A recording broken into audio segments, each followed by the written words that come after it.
Hello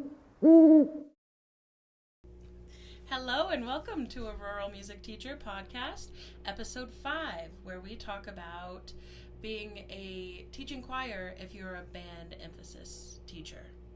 André, can you tell us a little bit about our mission statement for the podcast? Absolutely, Katie.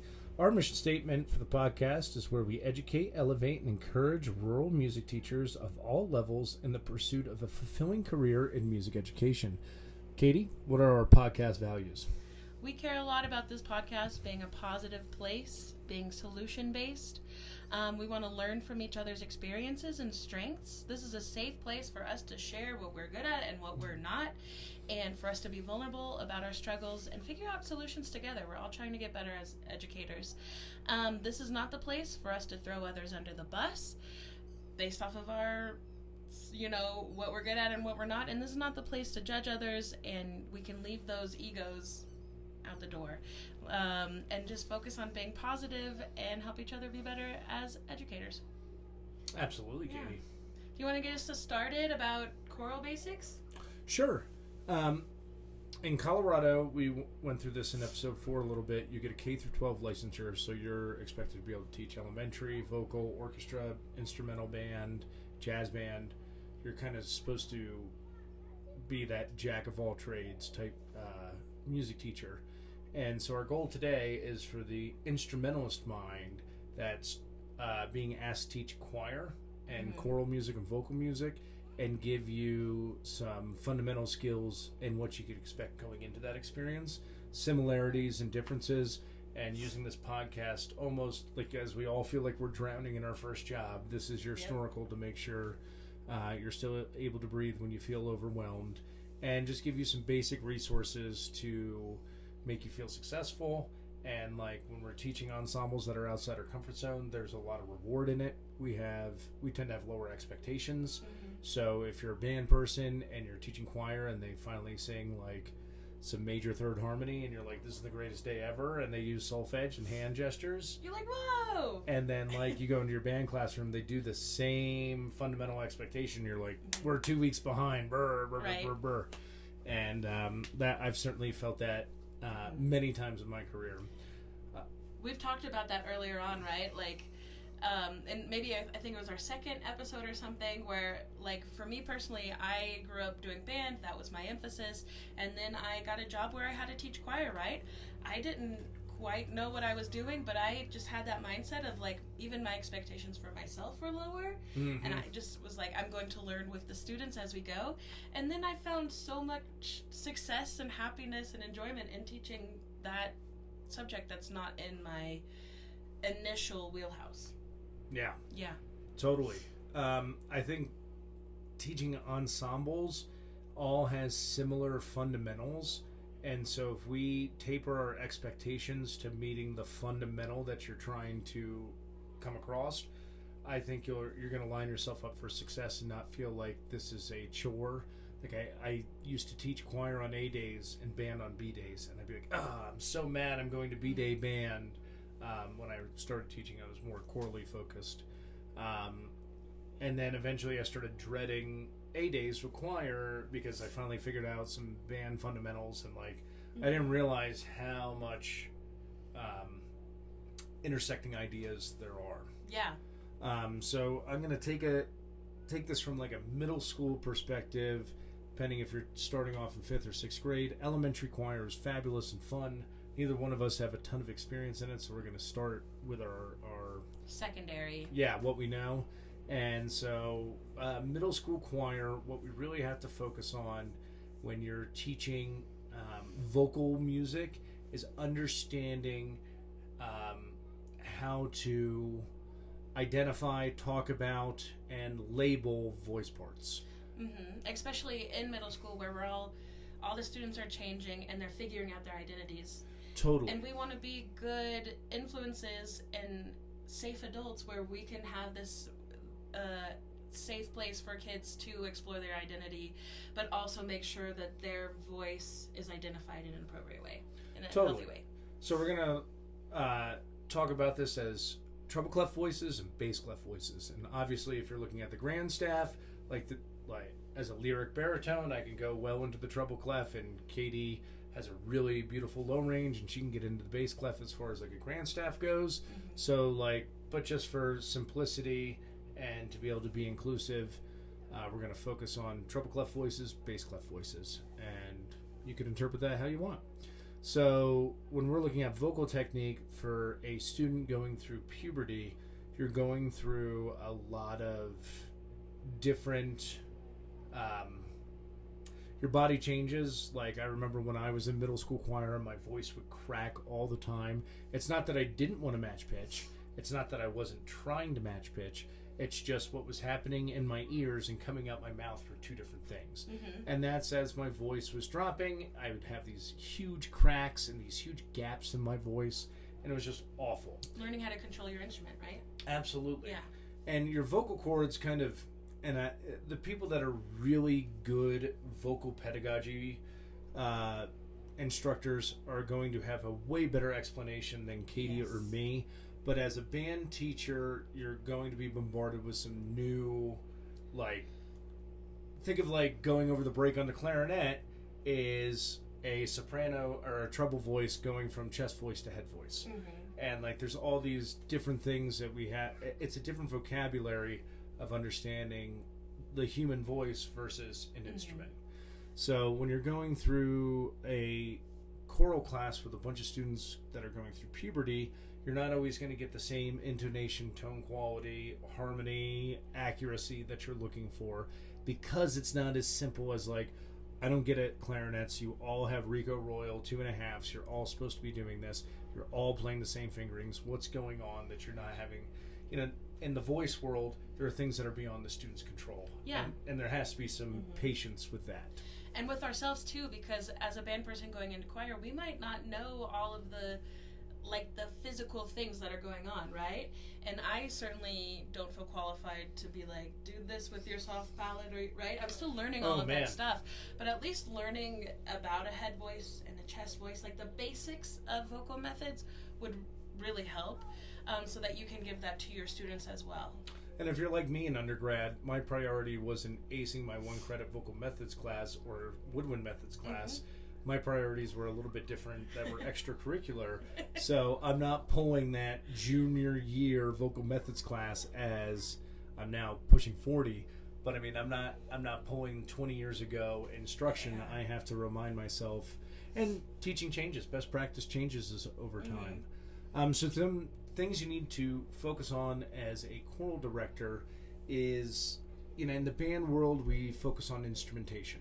In the choral world, we focus on the number of voice parts.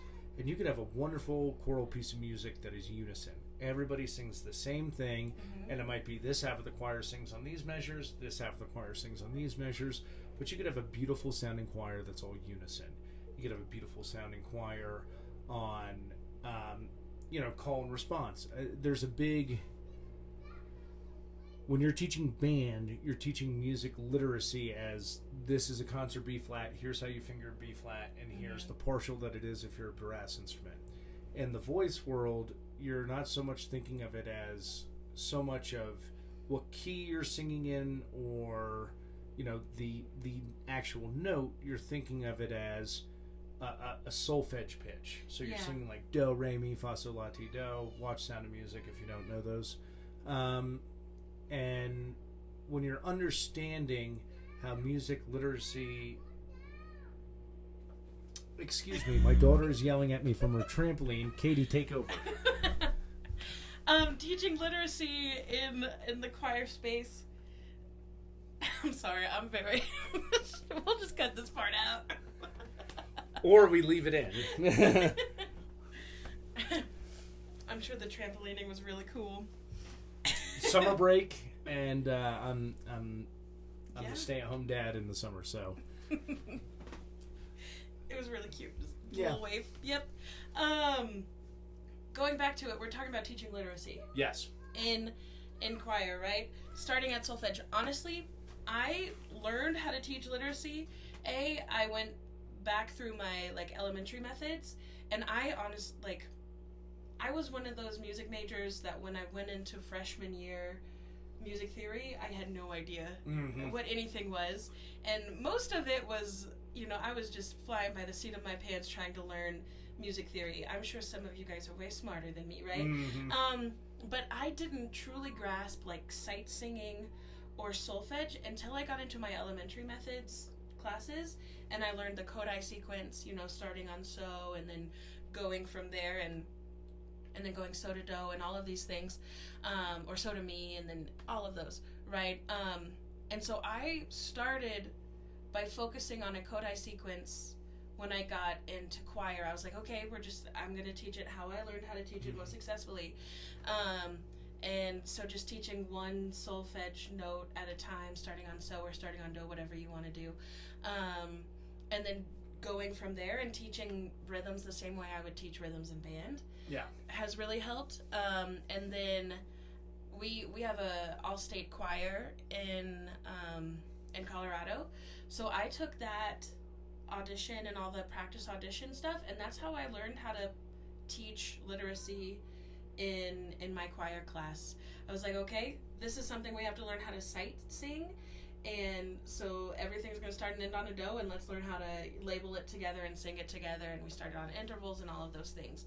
So I took what I knew and knew how to do, and then I put it towards my choir with something that could be applicable, like that audition, right? Mm-hmm. Everybody auditions, everybody sees their grade and their result at the end of that quarter. It's been pretty successful for me, and I've learned a lot along the way of teaching that literacy, teaching me-do, all of those. Absolutely. And teaching choral music by rote, meaning like a call and response, that's a perfectly acceptable way to teach kids parts, but it's something that we do in addition to sight singing and music literacy. Yeah. I think as a band person, it's good to keep in mind that the students expected not just to read the notes and rhythms, but also to read the words. Mm-hmm. And so when you start having lyrics and vocal emphasis on words, and you could see where that matches up with rhythms, and choral music's pretty intricate for if you thought about okay, I was a saxophone major, I'm going to take this piece of choral music, I'm going to transpose every single part and play it on saxophone, and I'll be doing the same thing. Well, we can't play words on our instrument. Yeah. And that's another level of difficulty that choral music has, and that brings in a whole nother level of, you're not just matching tone like in band when you're okay, we want the brass to match tone quality with the woodwinds, or we're going to listen to the snare drum player play this rhythm, and that's how we want to separate our articulations with the 16th note rhythm that we have.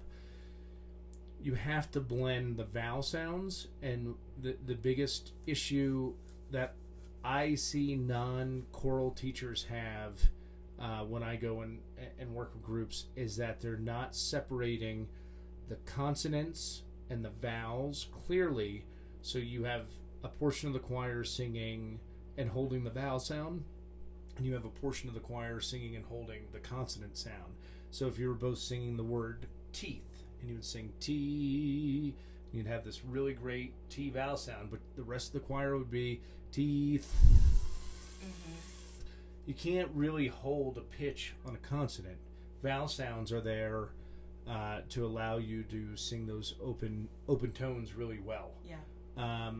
And when you have that kind of mixture where it's a mix between a vowel sound and a consonant, and you're kind of hearing two different things at once, that's known as a diphthong, and that's the most fun word to teach middle school kids. And so much giggling. But that's what we identify when we listen as an ensemble is, hey, we have a diphthong here. Are we choosing to go with the consonant, or are we choosing to go with the vowel sound? And that's something, if you're not trained with a choral background, you're not instinctually thinking about those things. Totally. I know I don't, right? No, and you think about articulations in band, are you accenting it, or are you playing legato, or are you doing some sort of staccato marcato rhythm, and are you attacking the note? And that's where I see the similarities between band and choir. The beginning and the end. Mm-hmm. Mm-hmm. And I mean, I would go when I sang in college choir, and we were doing pretty intense repertoire, we would go through and write out the words phonetically and be here's where our emphasis is with the vowel sound, and here's where our emphasis is with the consonant. And it gets, I mean, like, there's a whole world of just writing how you're going to say it. That's why a lot of people do songs in Latin, is it's all like open vowels. And, you know, and I'm from the East Coast, so I say coffee and tournament, and I have a whole bunch of, like, where I grew up influencing how I say words. So it's weird when I try and match pitch with somebody from a different part of the country and they're singing the words in a different accent. I mean, even like if we ever had to sing Colorado, right? Some would be singing Colorado, some would be singing Colorado. Yeah. And Salida, Buena Vista, Buena Vista, all the things we have in Colorado. The other thing that is something to be acknowledging that's similar between band and choir is understanding posture. When you have posture with your instrument, you have how you hold it. I mean, I know playing saxophone for so many years, it was always a discussion, do I hold my alto between my legs or to the side? And I've gone back and forth. I think if you sound good, you sound good. But also, the important part of my posture wasn't where I put the saxophone. The important part of my posture was, are my shoulders relaxed? Are they rolled back a little? Am I allowing my chest cavity to get as much air as possible? Am I exhaling at a rate that would sustain the phrase? And vocal music is the same way. You have to make sure that your instrument, right, in choir, it's your body, has enough air, right? Yeah. Yeah. Hot take. First instrument invented was not the flute, as some people claim. I think it's the voice. Absolutely. Totally. Yeah. And that's something that I practice with my middle school choir students, right? When we're talking about posture, we go through the whole feet flat, back straight, sitting on the edge thing. And then we sing something, and then we practice singing something like this, right? And then they can get really low and funky with their postures, and they're like, oh yeah, that doesn't sound as good, or I can't sing as long as I normally do. And then sing with good posture again. That's a good practice to have and remind them all the time. I know some choirs like practice the positions. I do that, like position 1, position 2, position 3 is standing, all of those things, but just so you know, for those of you that are listening instead of watching, Katie went from a very lazy slouch to fully attentive sitting at the front of her seat to standing up with good posture. Which you could do positions in practice and really define what good posture means and why it's important. I think that's good at every level. I also like splitting the choir up with like half of you sing with bad posture, half of you sing with good posture, and then you get to hear like, oh, that's the difference between a superior and excellent rating. It's not everybody was singing. I mean, singing the right notes and what's on the page is one thing. Singing with good tone quality and matching and blending is another. That's fun. A couple of that I highly recommend. James Jordan came out with a book, Choral Singing Step by Step. It's a great method for ensemble singing. Rollo Dilworth is just a superior choral director. He did Colorado All-State Men's Choir a couple years ago, and watching him teach, he's come to CMEA. Fabulous Middle director. All-State Choir. He did do it middle was school really cool. All-State. He has a great warm-up series that ranges from like a technical warm-up, long-tone warm-up, multiple parts, different not necessarily, because in choral music we don't really think of key signatures. We think of, are we singing in major, minor mode? If you go back to your music history of church modes and which scales you would use, that's kind of where we're at in the choral world. Like, you're not going to be like, okay, class, we're going to all learn our B flat major scale, and that's not really the thing. So his warm-up book really does a good job of introducing different interval leaps and how to identify intervals and how to sing outside just major key. Sally Albrecht has a great warm-up book. Jay Althouse has a great warm-up book. Our choral warm-ups are there to warm up our voices. Kaya's back for special for guest more Kat. podcasting. She loves music education. Yeah. And so when you're doing warm-ups, and we're going to talk about warm-ups in a second, understanding the purpose of warm-ups is super similar to band, but also really different because you have to listen for different things. And Katie, tell us a little bit about your middle school warm-ups. Yeah, so I like to do, teaching fundamentals through warm-ups just like you would in band, right? So we start off with stretches, relaxing our body, relaxing our muscles to make sure we're ready to sing, and then going through a posture checkup, right? I usually actually start from the top down. I know some people start from the bottom up. it makes sense for me because we'll do like, shoulder rolls, and then I'll have them bring it up like a gremlin and then bring it down, right? And then we'll just check our body all the way down, making sure your shoulders are over hips, good posture, all of those things. And then going into, this is really what I learned from vocal methods.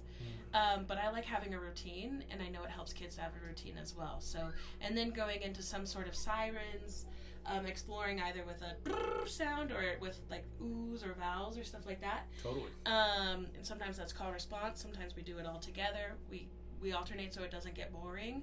And then going into normal singing stuff, like do, re, mi, fa, sol, fa, mi, re, do, up and down, and then, different, all those fun warm-ups, expanding our vocal range. And then I also like to hit on literacy in the warm-up at the end of the warm-up. So we'll do like normal warm-up stuff, and then I also want to make sure every day we do a little bit of sight singing, a little bit of rhythm clapping, and then we'll sing our scale, and then end with a round. What does your warm-up look like? It's pretty similar. We do a lot of stretching and exploring what feels tense in our body. A lot of times students will come in, they've either, when I choir first period, they've ridden the bus and you don't know how long they've been riding the bus for. So just doing a stretch of your arms over your head, or just rolling your shoulders, rolling your neck, touching your toes, any sort of thing like that, that is a really great way to see where kids are at as far as, okay, who's participating, who's not. And after that, we like to do lip trills, sirens, the same thing. And when you hear a student do a siren, and you'll start seeing a range. You'll have them not start super low and they won't go super high because their voice just isn't warmed up enough. I think it clicked in college. I was taking trumpet lessons from a trumpet major because I got a C in brass methods because I just didn't understand partials. I didn't understand how to produce the partial. It didn't make sense to me. And my trumpet player friend was like, what do you do for high notes when you sing? What do you do for low notes when you sing? And I was like, oh. And then it started making sense to me. I have 3 valves on a trumpet or 7 slide positions on trombone, and I have this whole range. It's not like on my saxophone where I push a button and a note comes out. I have to sing the part and play, and it made so much sense to me. And that's when the idea of what notes am I ready to do in the warm-up, because I couldn't do a full octave scale until I spent a long time doing long tones and mouthpiece work on the trumpet. And to be able to sing an octave after sleeping on the bus because you were picked up and you have a 45-minute bus ride, and we all have our different routines that we have in the morning. Or you have choir right after lunch, which is what I had to deal with this year, and the kids just load up on dairy and who knows what else they do off campus, and they come back with a ton of phlegm, and I'm like, make better choices off campus. And so being able to identify the ensemble's limitations in that first bit of warm-up, and sometimes you'll have students that aren't capable of doing anything, and they might just have to focus on rhythms and speaking words. Especially after the pandemic, when a kid comes in after having COVID, they may be cleared to come back, but they do not have their voice back. And so those warm-ups are intentionally there to see what we're capable of. And then the same thing that I do for band, we have long-tone warm-ups, we have harmony warm-ups, we have chorales, we have technical warm-ups. And the really important thing to remember with choral is everything is going up by half steps. And do, re, mi, fa, sol, fa, mi, re, do, dun, dun. Do, re, mi, fa, sol, fa, mi, re, dun, dun, dun. Learning that on the piano. Oh, man. We should talk about piano here in a minute, because that was my worst part of being choir director. But understanding that as you ascend, also remember to descend. And if you start with descending, remember to ascend, because when you do a piece of choral music and literature and you have a student that has gotten to the point where they're like, okay, this is going to be a perfect fourth leap, I'm going to sing Here Comes the Bride, but we're not in the wheelhouse of their voice part, where a little bit higher, they need to be able to hear Here Comes the Bride and be able to sing that in outside their comfortable range.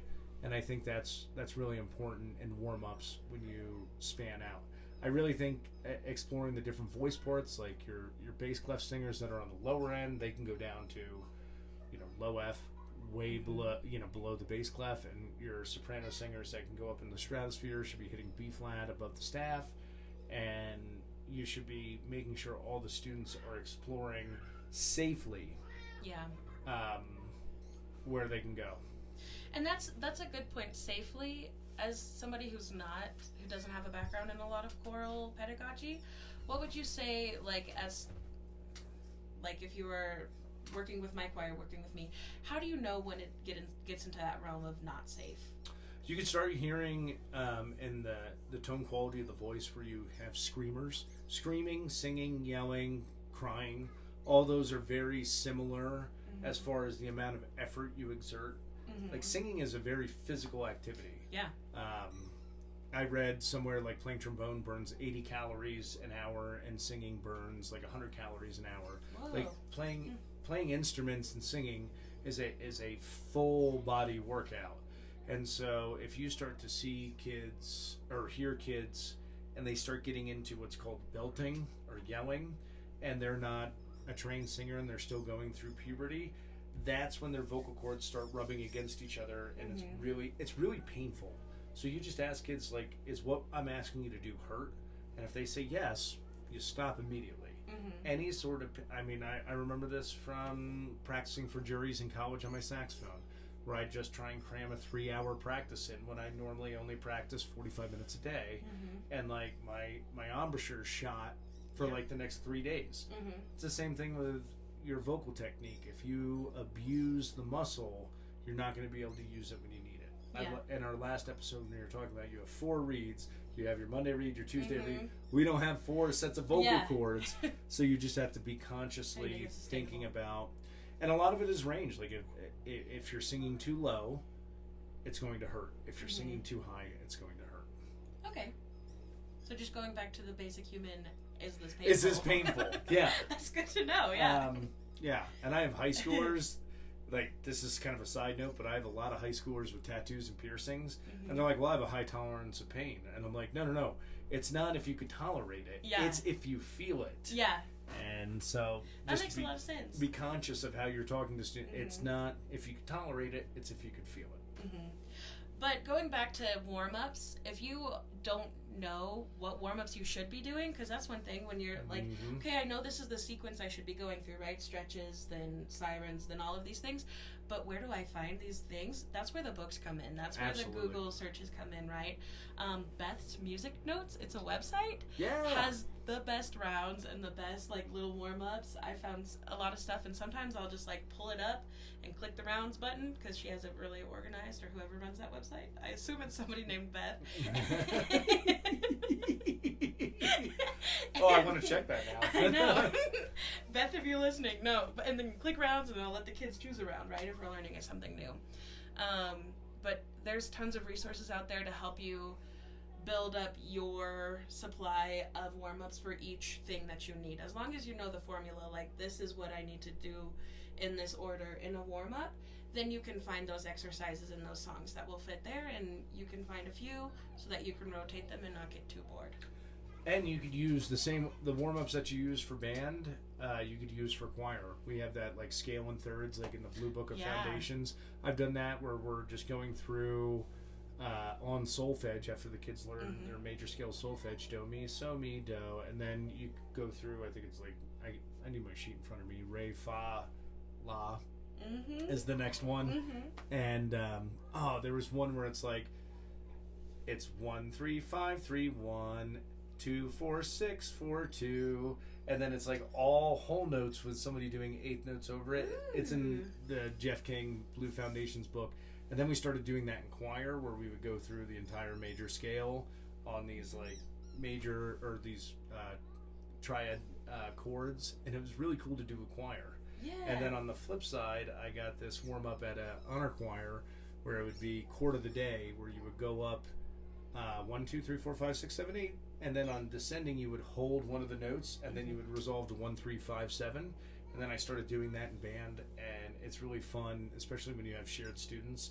They're like, oh, I could do this on my clarinet and on my voice. And then you say, okay, band, do it up a half step. They're like, what? Yeah. And that's really cool when you start kind of crossing your warm-ups. That's a great idea. Yeah, it's fun. What's some good repertoire, and how do we build that up for choir levels? If we look at like band repertoire, we have like grade 1, 1.5, 0.5, 2, and if you're like beginning bands, 0.5, 1, 1.5, and middle school is 1.5 to 2.5, high school is 2 to 4.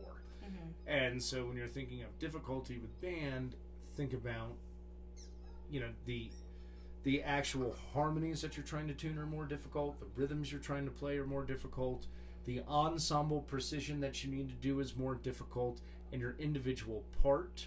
How many parts there are. The instrumentation. And with choral music, you could have a pretty hard piece that's unison. Oh, yeah. Because the intervals, like, just try and sing a tritone. Sing the, like, Simpsons theme and not make it be a major 6 like I do, because I can't sing a tritone. So, like, when you're picking out choral music, identifying what voice parts you have, and not necessarily what voice parts you have as like how a student identifies, but as they are as autonomous musicians. And when you're going through puberty, we all have a pretty narrow range compared to what we are as adults.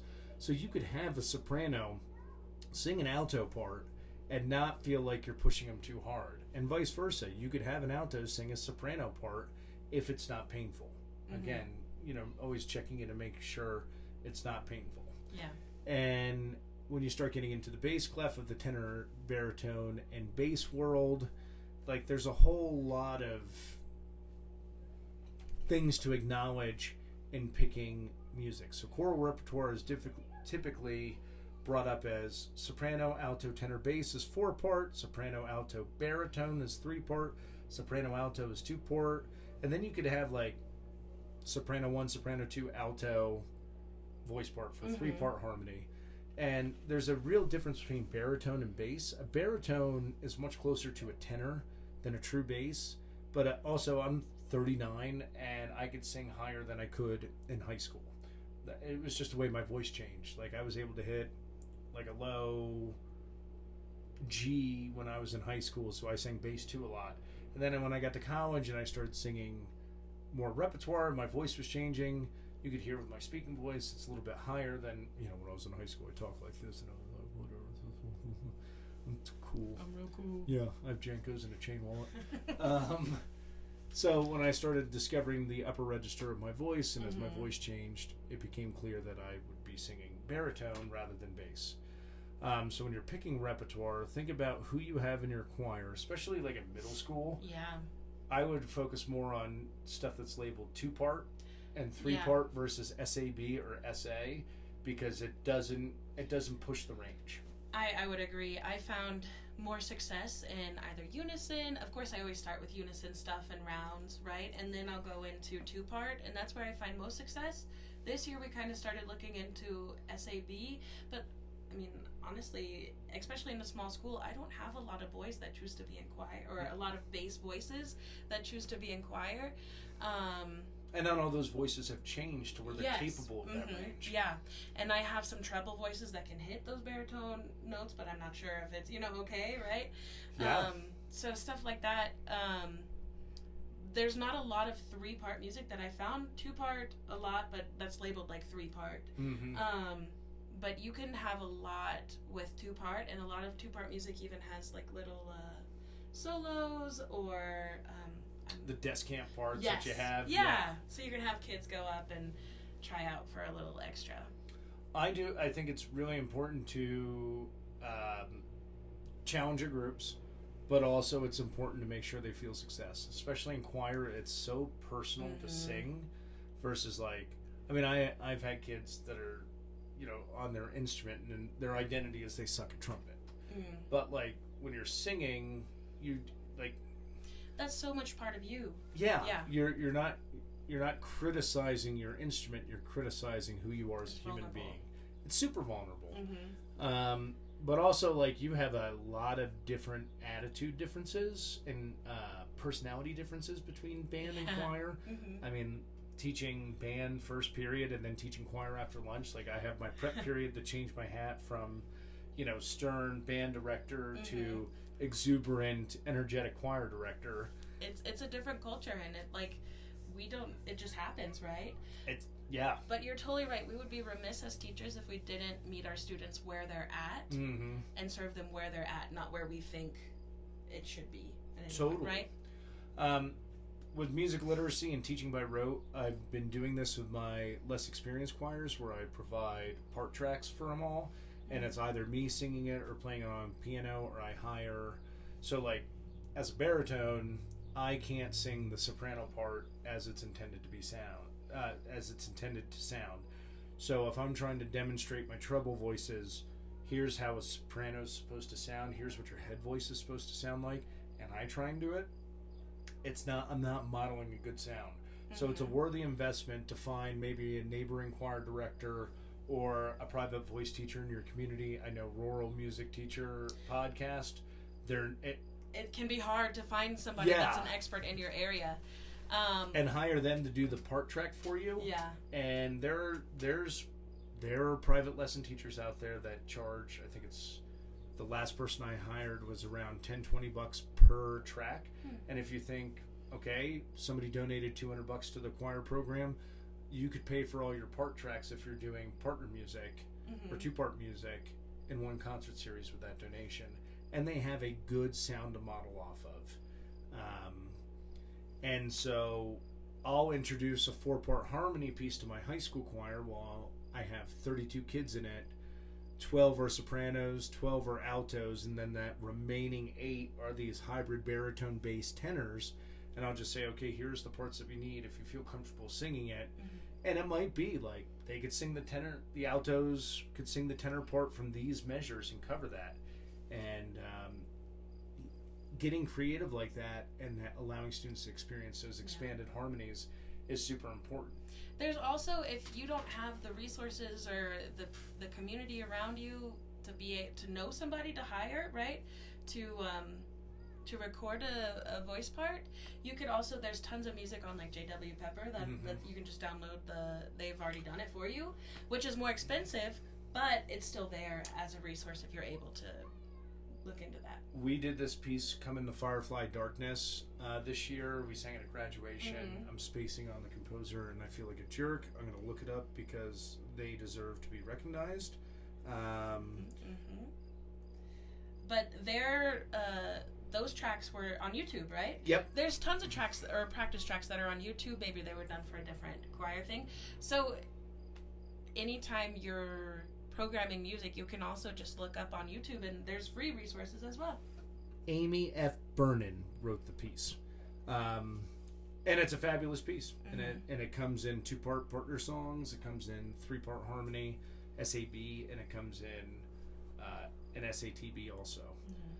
So choosing rep for your choir, I think we have to look at, in band, concert bands specifically, we culturally, that came out of military bands from the 1800s, transitioning, marching bands, John Philip Sousa, grandfather of concert band.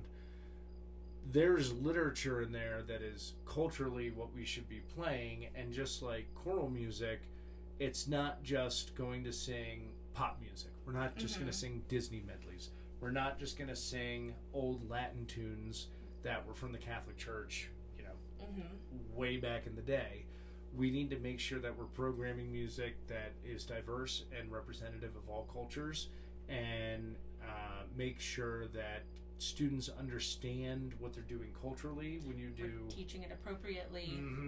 Especially when you're working around music that's based in jazz and blues, and you start getting into culturally significance and the United States of how that music came about, making sure you're teaching it with an educational perspective and not necessarily a political perspective. There's a ton of great resources as far as accompanying. Like, there's a whole world of just like, how do you get a piano player and accompanist to come to your school and do that? For a long time, I never had one. And I would put stuff in Finale, And sometimes you can get, I'm trying to think of that image software that... Like a MIDI recording? Yeah, and I would have these I would just put in the piano part on Finale, and then I push play, and that's what my choir would sing off of. And that's also how I made part tracks. And when we were online, I had students do it on Note Flight as part of their assignments when we had that subscription. But singing with an accompanist, just like playing with an accompanist with solo and ensemble festivals, the choir should be able to sing with an accompanist, and the choir should be able to sing a cappella. Yeah. I don't think there's anything wrong with not having an accompanist, especially when you live out here where you might not have somebody in your community that can play piano or that can come to your school, or it might not be in the budget, right? There's a lot of barriers to getting an accompanist, but there's also a lot of barriers to you learning how to play on your own, especially if you're not trained in piano, right? Absolutely. For those of you that are saxophonists, E flat, alto sax, I'm sure you've covered tuba parts before on the bari sax. You could play a lot of those bass clef parts on your alto sax, and as long as you're demonstrating good tone, like it's, I mean, like, think about when you're teaching band, you demonstrate on your primary instrument so everybody hears what good intonation, good tone quality sounds like. It's the same I had a friend that taught choir that played clarinet, and she learned all the parts on her clarinet, and that's what her part tracks were. And she would teach in class, like playing the clarinet, and be like, sing this back on a syllable, la la la la la, and she'd play it on her clarinet. And I thought that was really cool to use your primary instrument to teach parts. Use your strengths to teach what's not your strength, right? Yeah. And if you can't have an accompanist, you can buy the accompanying, if that's in your budget, stuff like that, and you don't want to write it out or put it in a Note Flight situation. There's ways to work around it. And especially when you could sample music, sometimes the choral music will have, like, the chords charted out for you. So if you have a kid that can play guitar, or you're just block chording on the piano. Yeah. I've done pieces where there's like a small combo band that goes with it, and that might be a good way to collaborate if you're teaching both band and choir. And your concert's on the same night? Absolutely. In the same concert? Yeah. We had a version of Silent Night that was both band and choral, and it was like a 2-part choral piece with the band, and it was really fun to collab. We should do that next year. We should. That'd be fun. Yeah. Yeah. Okay. Intention Deal. planned. Yeah. But I don't be afraid of the ensembles that you're assigned to that you don't feel comfortable. Yeah. A lot of us find success in our secondary ensembles because our expectations for ourselves are so lowered that when we find success, it's so meaningful, and we hold ourselves to too high of a standard in our primary ensembles, and so it's a nice way. I mean, don't shy away from it. Yeah. If anything, just like dig into it and be honest when you're not an expert on something. I'll tell my kids, like, you know what, I don't know, but I can look this up, or I can ask somebody that does, right? And that's totally fine. We can learn it together and then enjoy the learning process. We should all, as teachers, be lifelong learners and be okay with that vulnerable part of learning, right? Absolutely. And I've had choirs where I've just had treble voices, and I sang the baritone and bass part, and we didn't have a conductor. And that was like, you know, that was a good challenge for me to learn to be that in the band, in the choir. It's good for kids to perform without a conductor as well. The music is coming from them. It's exciting. Yeah. Well, what are we missing here? Do we give everything we need to give to make band directors not be scared of being choral directors? I hope we did. Me too. If we missed something, let us know. André, what was one thing when you were going in? I know you do have a choral background, but what's one thing that you have learned from your experience that maybe you wish you had done better in the future, and now you do? What's a big takeaway you've had from your choral career? Choral students can learn the sight read. I made a lot of excuses because I wasn't very good at teaching sight singing. I had a very difficult time when I started teaching inexperienced choral students to do anything other than teach by rote, and by giving them the ability to teach a few simple rhythms and the main intervals. The rehearsals started being a lot more intentional and a lot better, and I would introduce warm-ups as sight singing exercises rather than something I taught by rote. So the rounds that we would go to Beth's website, and I can't wait to do that because I'm excited. I'm learning something. Yay! And that was something that I'm really happy that we started. We got a 1 in sight reading this year, a superior in sight reading. Last year for choir. This year we were 1.0. Oh, I can't remember if band got. Oh boy, now my ego's getting in the way. I've had very successful sight singing choirs the past 2 years at contest, and I'm glad I took the time to focus on that in warm-ups. Yeah, I love literacy, and I don't know if I get so jazzed about it because I'm a nerd or because that's what I feel like I can do in choir, right? But I love teaching sight singing and rhythm reading and stuff like that in choir. It empowers the kids to go and do something else without you being their crutch or holding their hand, and that's really, I mean, to see our students go on and be successful musicians without our coddling. That's really. We're giving them the tools to be able to be musically literate for the rest of their lives. How about you? That's a big one. Something that I still want to get better at is like the actual physical mechanics of singing and healthy singing. That's something when I watch expert teachers, Tanner O'Hara comes to mind when I watch him teach. MVV, yeah, he's so intentional with his instruction and with his warm-ups. I'm like, he's doing that for a reason, and it's for, you know, but I want to learn that reason. I want to know why, and that's something that I think that would bring teaching up and healthy singing up to another level in my program. Learning that physical part and exercises that can help encourage healthy singing like that. And I've throughout the years I've seen the importance of that, and I've seen like, oh, that's where I don't know things. And that's where I really want to learn. So if you know tricks, tips, warm-ups, comment, let us know. Absolutely. And have fun with it. Yeah. And being the best possible, like, I know when I think of band directors that think this is the score I need to get at contests, this is what shows value. If it's not your primary ensemble, it's really fun to see the kids have success and not have those super duper high expectations, and you get to celebrate the success together. Yeah. And that's how, you know, it might not be the best concert ever for your first one, but it's the first step you need to take. It's not just going to happen overnight. Totally. Yeah, again, comment, like us. What's our email address again, Katie? Yeah, let us know what we missed. Thank you again for listening. You can email us at aruralmusicteacher.pod@gmail.com. You can follow us on Facebook at A Rural Music Teacher Pod, or on Instagram at ruralmusicteacher.pod. We hope you do. Absolutely. Thank you for listening, and we'll see you next time. Absolutely. Go music! Go music!